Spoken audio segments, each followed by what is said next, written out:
The rewritten version must meet these requirements. Do not shorten the content compared to the original.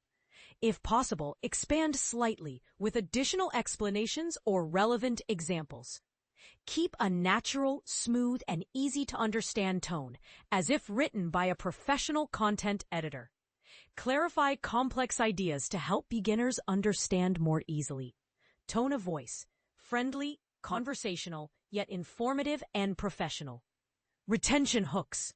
Start with a bold or emotional statement that summarizes the core issue and makes the audience want to learn more. Use brief teasers like, "But here's where it gets controversial," or, "And this is the part most people miss." To maintain curiosity, controversy comment hooks. Boldly highlight any point in the article that could spark differing opinions. Don't shy away from asking thought-provoking questions to the audience at the end, encouraging them to voice agreement or disagreement in the comments. If possible, subtly introduce a controversial interpretation or counterpoint and invite discussion.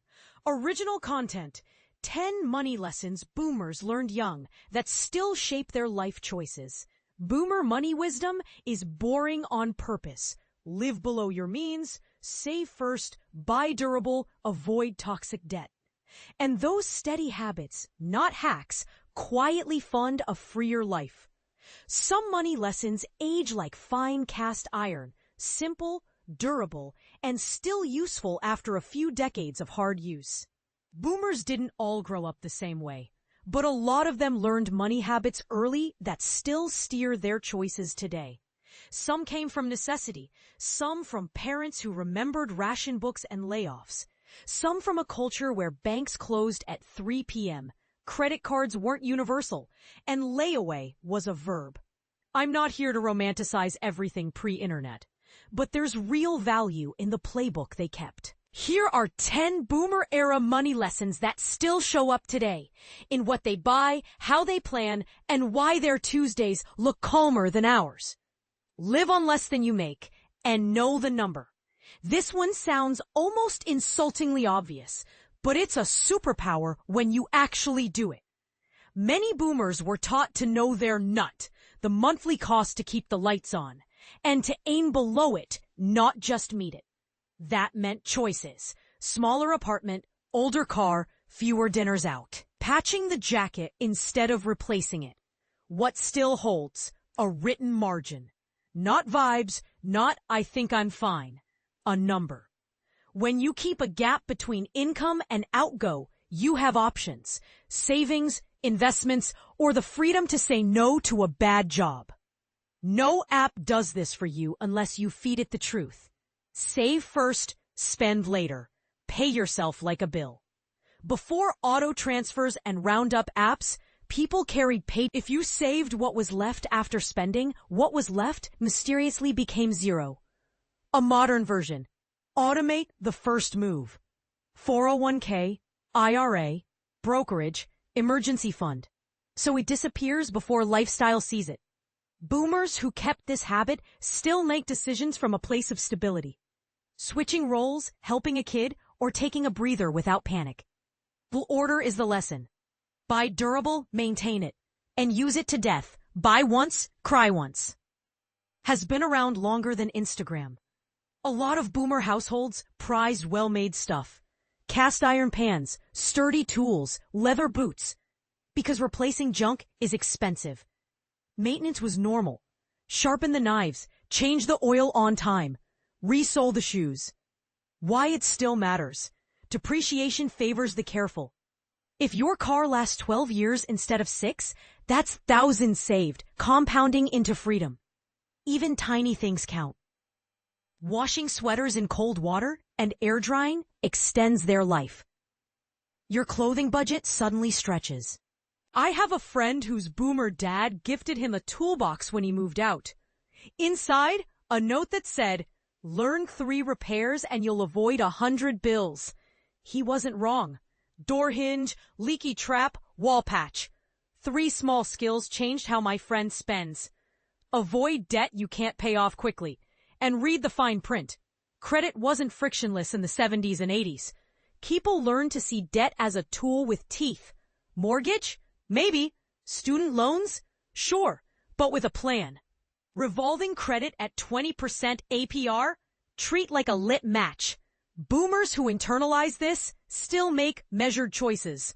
They'll drive the older Corolla, skip store cards, and kill balances before they grow legs. Not because they hate fun, but because compounding interest is a polite thief.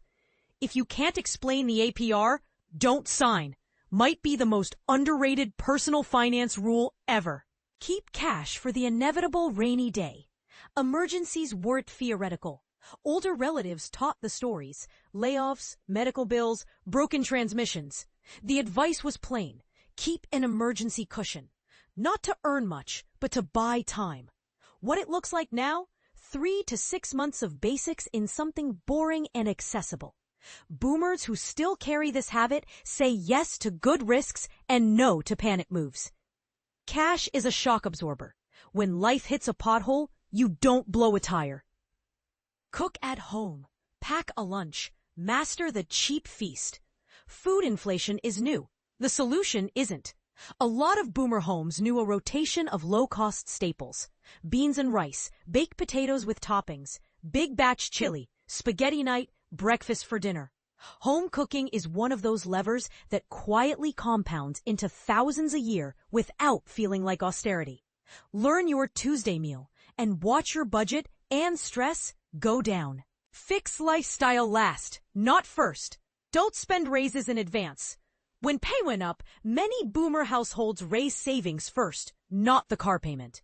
They let their lifestyle lag their income on purpose. That gap becomes the engine for investing, debt payoff, or simply breathing room. Modern spin. When a raise hits, bump your retirement percentage the same day. Maybe let yourself a small treat. Celebrate, but keep your recurring expenses where they were. Future you will send a thank you note. Know the difference between price and value. Boomers were good at seeing the hidden costs. Cheap shoes that hurt your back aren't cheap. A deal trick that ruins your sleep before a big week isn't a deal. They learned to pay slightly more for things that earned their keep. Reliable tools, walkable neighborhoods, decent mattresses, your teeth. This shows up now as priorities that look boring on Instagram, but win in real life. Spending on health, car safety, insulation, a used but solid appliance. They'll skip the brand name hoodie and replace the HVAC filter on schedule. That choice isn't flashy. It's adult. Talk money with your partner like you're on the same team. A lot of boomer couples did envelopes and kitchen table budget nights. Not always glamorous, sometimes tense, but the habit stuck. Talk openly, pick a plan, and hold each other accountable. Modern version, shared dashboard, calendar money dates, fun money for each person, and clearly named goals. You don't have to agree on everything, but you do have to agree on the rules. Teams beat talented individuals who never pass the ball. A friend grew up watching her parents do Sunday bills with Motown on. When she married, she kept the soundtrack and the ritual. She told me, "We argue less because the plan is weekly, not yearly." That's a boomer lesson edited for Wi-Fi. Invest early and ignore the circus. Plenty of boomers missed tech booms and still retired fine because they stayed consistent. Broad funds, periodic contributions, minimal tinkering. They learned that time in the market beats timing the market because they had jobs, kids, and no appetite to play day trader. What it means now? Set an allocation you understand. Automate contributions, rebalance occasionally, and turn down the volume on noise. Markets are moody. The 30-year line rewards boring people who keep going. Updating the playbook without losing the good bones. Lesson 1 updated. Track with tools, but keep a written margin target. Don't let autopay hide lifestyle creep. Lesson 2. Automate savings, then audit quarterly. Adjust for seasons, higher utilities, travel. Lesson 3. Buy used and high quality. Facebook Marketplace and repair cafes are today's thrift store upgrade. Lesson 4. Use credit strategically. Travel cards can be worth it if you never carry a balance. Treat points like coupons, not income. Lesson 5. Emergency fund plus credit line as backup. Order matters. Lesson 6. Stock a cheap feast pantry. Dried beans, rice, pasta, canned tomatoes, frozen veg, aromatics. Decide your 3 go-to dinners. Lesson 7. Every raise equals split between future, invest, and present. One small lifestyle upgrade you'll actually enjoy.